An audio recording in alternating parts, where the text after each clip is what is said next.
What's up, you guys? Code Monkey Mike here. Ah.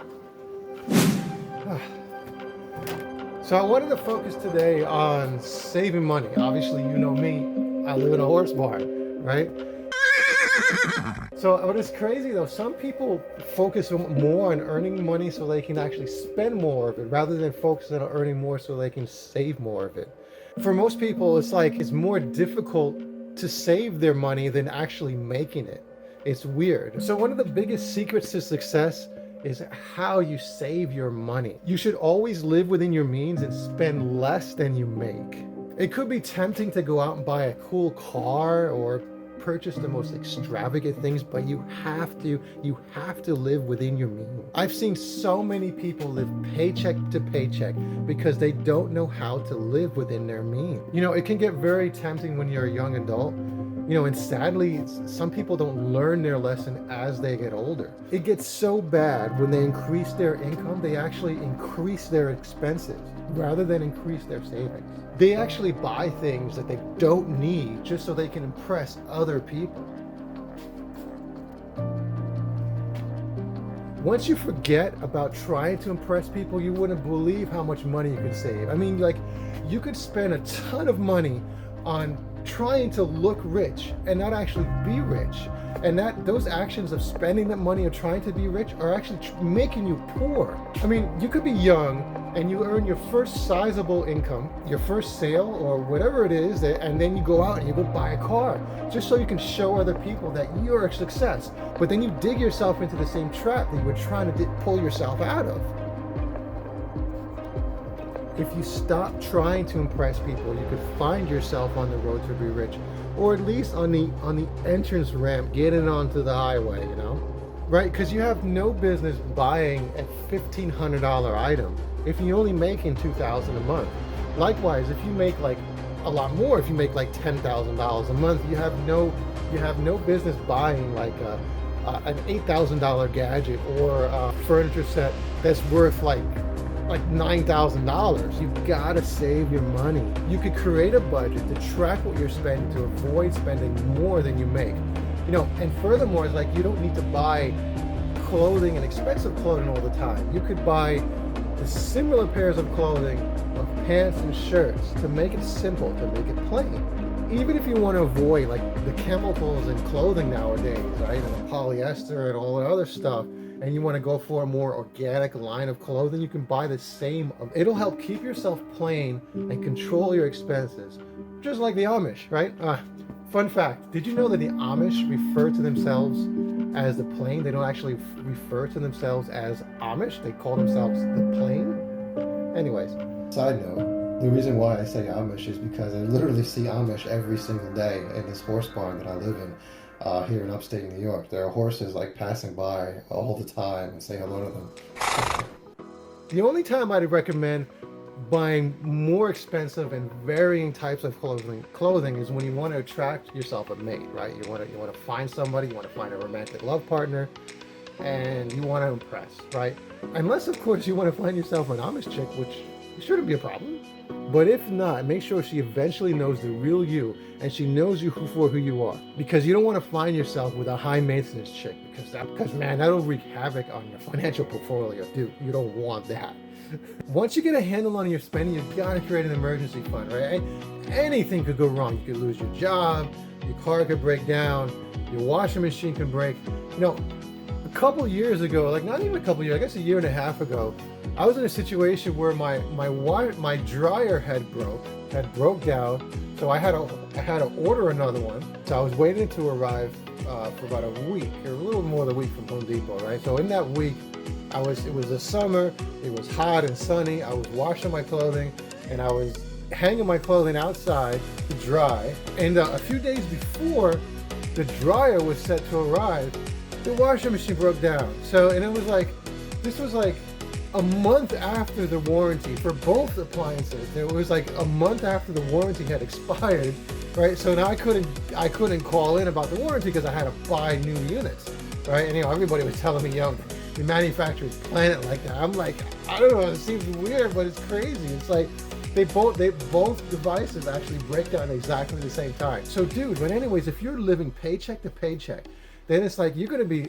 hanging out to dry, just like my laundry. You know, I remember reading there was a study that had been done that around 40% of Americans, the study said that 40% of Americans couldn't afford a $400 expense if an emergency came up. They couldn't afford it either with cash saved up or a credit card they could easily pay back. It's crazy, and that was 2019. That was when unemployment was at almost all-time lows. So, people are not managing their money properly.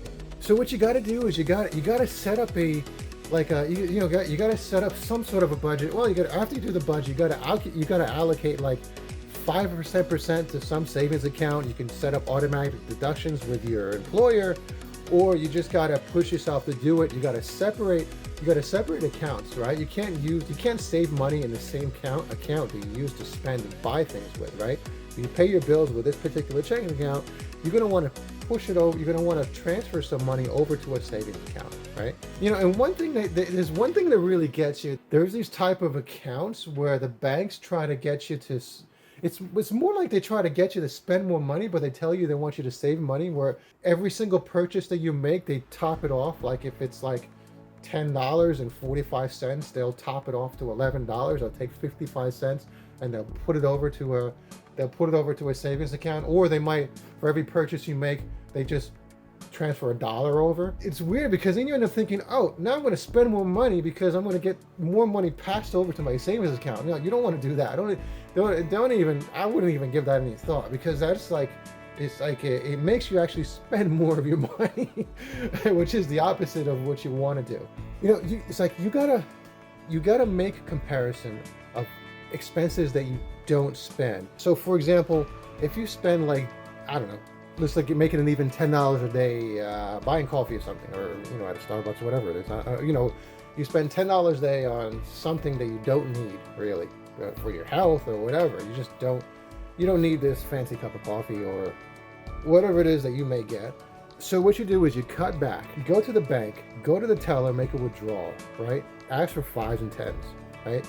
So instead of going and buying that thing every day that you don't need, you take that walk, go over to the ATM, take that $10 bill and deposit it into a savings account, right? So it's like every single day you're making an investment. So you look at it like an investment, right? Rather than an expense. And you start being proud of yourself of going to the ATM every day, putting that in. You got your wallet filled with a bunch of 5s and 10s, and you put in $5 when you think you just saved $5. You put it in, you deposit it into that particular account, and eventually it'll build up. Another example is if you're buying lunch every day out to work. I know a lot of us are working remote now. If you're not working remote, you might be eating out for lunch every day. Even some people who are working remote actually still go out to prepare food rather than preparing their own food.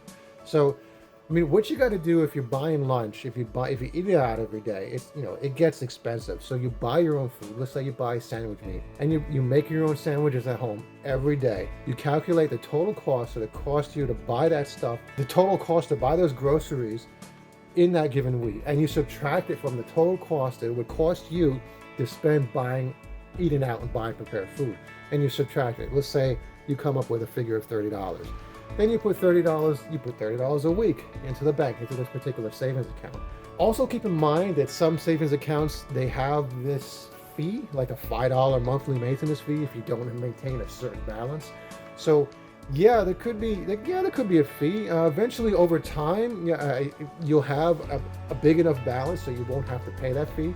But even if you do pay it, look at it like this. You're spending $5 a month so you can earn, let's say, $200, right?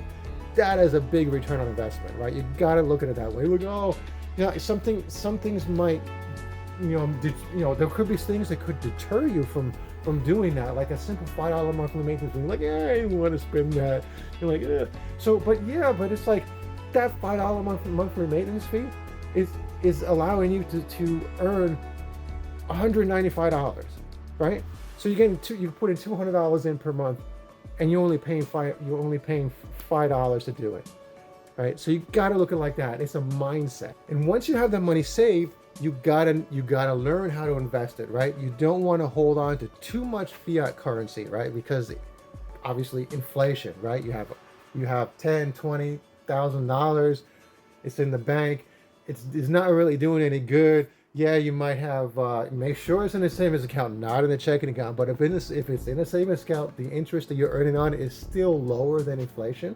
So you're losing money. So you really have to learn how to invest it. So you might want to look into stocks, IRAs, and especially crypto. Um, research potential ventures well. Research it well. Know a lot about it before you invest, and then once you know about it and you feel good about it, go for it. The bottom line is, if you're in debt and you can't figure a way out, you gotta cut your expenses. You might say, "Hey man, this isn't easy." I don't know. I mean, look at me. I live in a horse barn for free, and I save 90% of my income. You want to learn more about me living in a horse barn? Click in the links in the description below. And dude, I can't tell you enough. Please click that subscribe button, right? It'll really help a lot. Right? If you like this content, give it a like. Give me a comment. Let me know about it. Let me know what you think. Give me a comment. But click that red subscribe button.